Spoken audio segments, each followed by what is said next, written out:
Hello students, welcome back to your wonderful channel SG tutorial. और हमारा जो chapter चल रहा था वो चल रहा था इलेक्ट्रिक चार्जेस एंड फील्ड्स, जिसका जो आज लेक्चर है वो थर्ड है। आज का जो हमारा टॉपिक है वो है कूलम्स लॉ। तो कूलम्स लॉ क्या है इसको हम देखेंगे। मैंने बच्चों ऑलरेडी आपको लास्ट लेक्चर में ये बताया था, जब दो चार्जेस कुछ डिस्टेंस पे रखे जाते हैं तो उनके बीच में कुछ इलेक्ट्रिक फोर्स वो एक्सपीरियंस करते हैं। मैंने बताया था जैसे कि ये दो चार्ज हैं, अगर मैं इनको 1 सेंटीमीटर के डिफरेंस पे अगर मैं रख दूं तो मैंने क्या बताया था, ये दोनों इन दोनों के बीच में एक इलेक्ट्रिक फोर्स आएगा। ठीक है, इलेक्ट्रिक फोर्स एक ये एक्सपीरियंस करेंगे। किस नेचर का?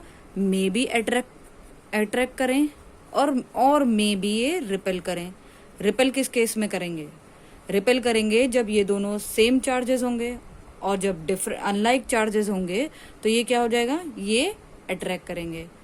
जैसे ये आपको सबको पता है कि अगर सेम नेचर होता है तो हम उतनी जल्दी अट्रैक्ट नहीं होते हैं किसी की तरफ। ठीक है, अगर डिफरेंट क्वालिटीज होती हैं किसी में तो हम जल्दी अट्रैक्ट होते हैं।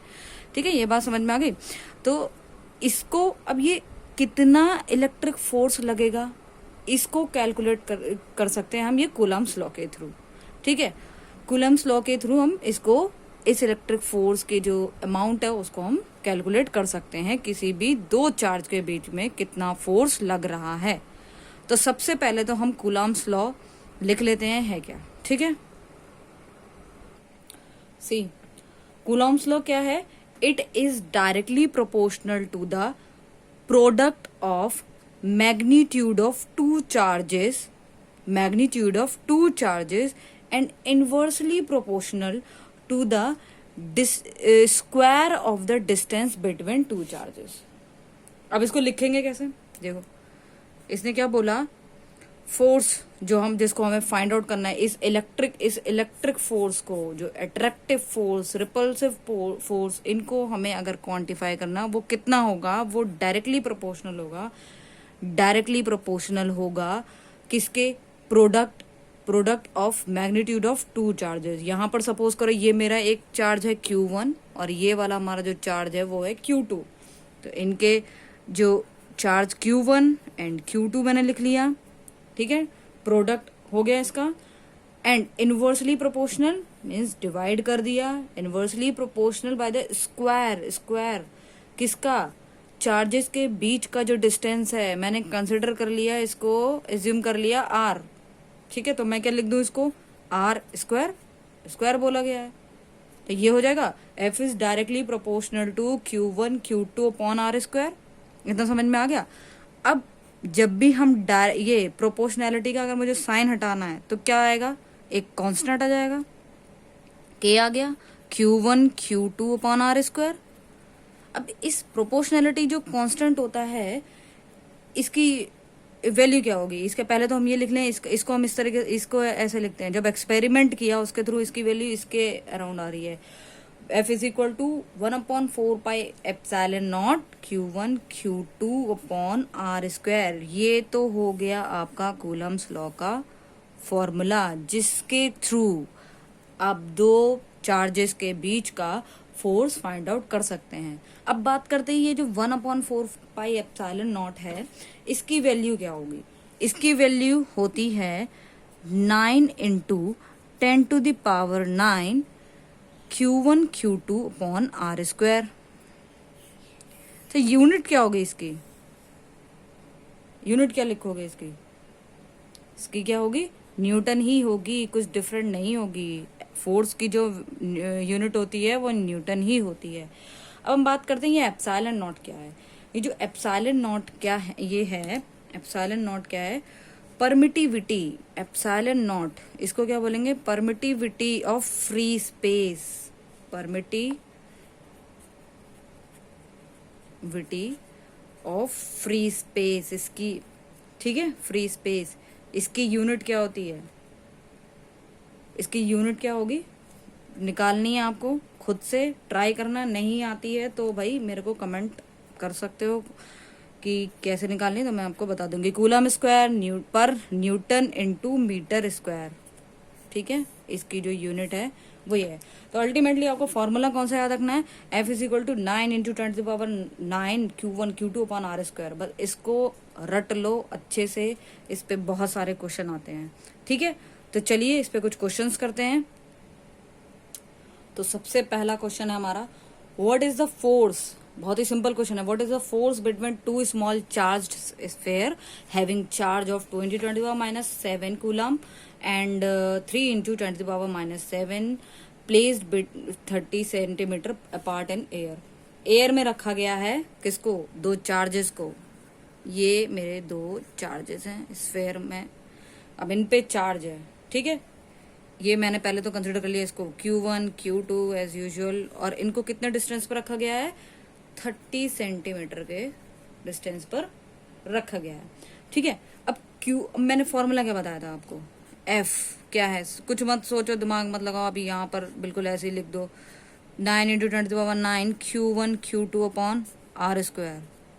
ठीक है, जिसमें अब 9 इंटू 10⁻9 Q की वैल्यू कितनी दे रखी है, एक ये दे रखी है 2 इंटू 10⁻⁷, और सेकेंड वन इज 3 इंटू 10⁻⁷।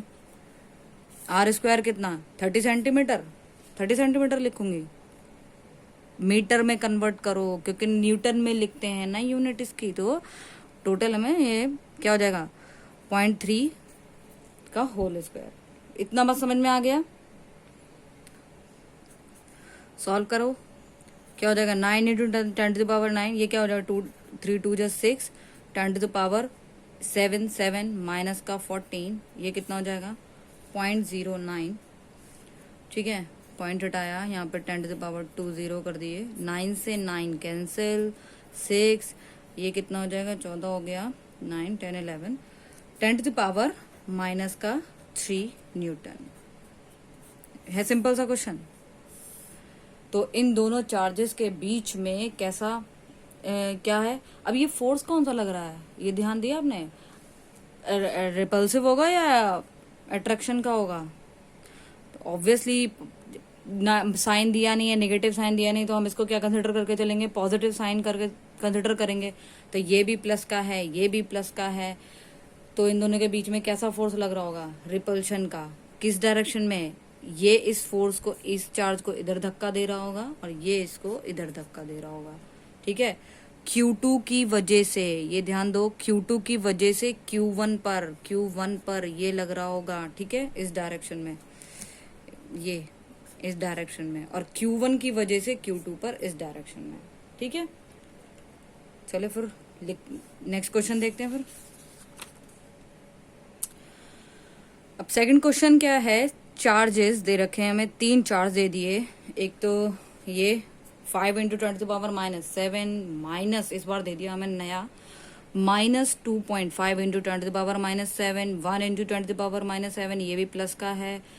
अब ये सब रखे गए हैं कहाँ पर, 3 कॉर्नर्स पे रखे गए हैं, किसके, इक्विलेटरल ट्रायंगल के। इक्विलेटरल ट्रायंगल कौन सा, जिसकी सारी साइड्स इक्वल होंगी। ओके, तो find the electric force on the charge at C due to rest of 2। सबसे पहले क्या करेंगे, सबसे पहले हमें समझ में आ रहा है इक्विलेटरल ट्रायंगल सिंपल सा बनाना आ रहा है समझ में, तो हम इसको बना लेंगे। ये हमारा एक ये ट्रायंगल है, इक्विलेटरल है। ठीक है, जिसको हमने ये नाम दे दिया है ABC। ठीक है, इनका जो डिस्टेंस है कितना है, 5 सबके बीच में। ठीक है, अब चार्जेस को रख दो, चार्जेस मैंने रख दिए, एक ये इस कोने पे, एक इस कोने पे, और एक इस कोने पे। ठीक है, इसकी वैल्यू लिख लें हम, 5 इंटू 10⁻⁻7, इसकी वैल्यू माइनस का 2 इंटू 10⁻⁻7, माइनस का 2.5 समथिंग है, ये गलत लिख लिया, माइनस का 2.5 इंटू 10⁻⁻7, और इसकी वैल्यू 1 इंटू 10⁻⁻7 कूलम। ठीक है, सबका हो गया। अब मुझे फाइंड आउट क्या करना है, इस चार्ज पर जो C पर रखा हुआ है, इस पर कितना इलेक्ट्रिक फोर्स लग रहा है इन दोनों की वजह से। तो सबसे पहले हम डायरेक्शन बना लें कि सबसे पहले हम एक चार्ज की वजह से निकाल लें। ठीक है, A की वजह से C पर ए की वजह से सी पर कितना लग रहा होगा, कैसा लग रहा होगा, पहले तो ये चेक करो। ये भी पॉजिटिव, ये भी पॉजिटिव, कोई साइन गिवन नहीं, हमने कंसिडर कर लिया पॉजिटिव ही होगा, ठीक है। तो ये पॉजिटिव है दोनों चार्ज, तो इस पे ये इसको धक्का मार रहा होगा बाहर की तरफ, मतलब रिपल्शन का फोर्स है, ठीक है, बाहर की तरफ इधर को धक्का दे रहा होगा। अब पहले तो चलो फिलहाल पहले इसको ही निकाल लेते हैं, फाइंड आउट कर लेते हैं, वैल्यू में इसकी भी निकालनी ही है, तो लिख लेते हैं फोर्स, दिख रहा है फोर्स हमें निकालना है ऑन सी ड्यू टू ए। अब ए की वजह से सी पर कितना फोर्स लग रहा है ये हमें निकालना है। तो F is equal to F1 मैं लिख लूँ इसको, F is equal to 9 into 10⁻9, मैं तो ये लिख लिया सीधे।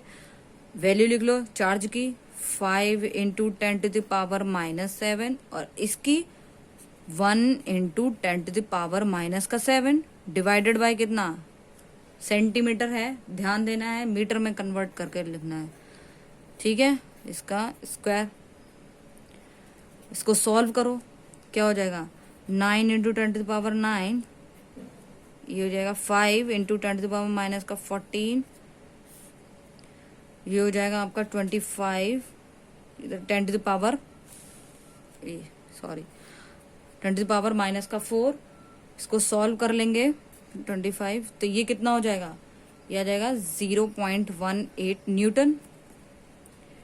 एक की वजह से ये, इसकी वजह से इस पर कितना फोर्स लग रहा है, रिपल्शन का फोर्स लग रहा है। ये मैं नेचर भी लिखते जाती ताकि आपको समझ अच्छे से समझ में आ जाए, रिपल्शन का है, तो इसकी वजह से कितना लग रहा है 0.18, ठीक है। अब हम क्या कैलकुलेट करेंगे, बी की वजह से कितना लग रहा है, ठीक है।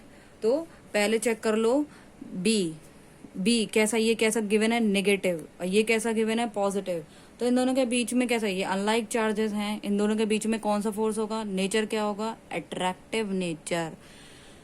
तो अट्रैक्टिव जब नेचर होगा तो हम क्या करेगा, ये इस चार्ज को अपनी तरफ खींच रहा होगा।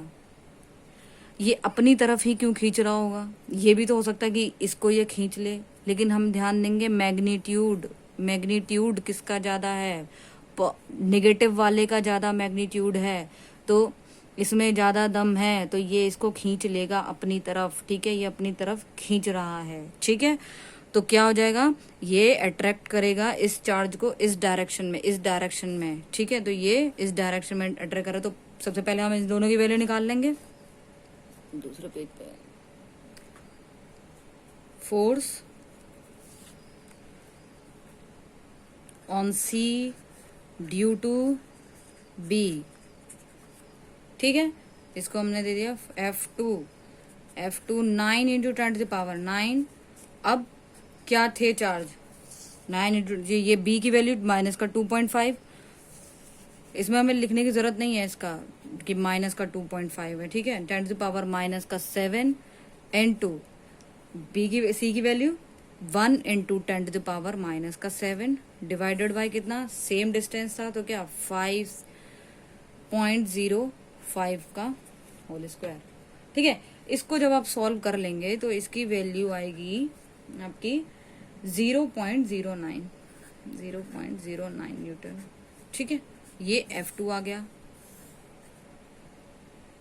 अब ये क्या है, F2 आया, ये यहां पर लग रहा है ये F2, ये लग रहा है F1।